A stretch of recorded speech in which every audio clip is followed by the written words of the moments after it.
Nifty 50 வெள்ளிக்கிழமை April 4 2025க்கான எனது வர்த்தக உத்தி. வாங்குதல் நீண்டகால உத்தி. 23,300க்கு மேல் வாங்குதல். முதல் இலக்கு 23,390. இரண்டாவது இலக்கு 23,492.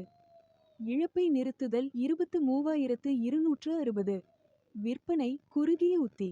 23,200க்கு கீழே விற்கவும். முதல் இலக்கு 23,110. இரண்டாவது இலக்கு 23,020. மூன்றாவது இலக்கு 22,724. இழப்பை நிறுத்துதல் 23,250. மறுப்பு.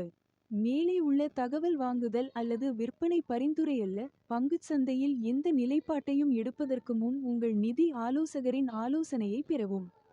நன்றி.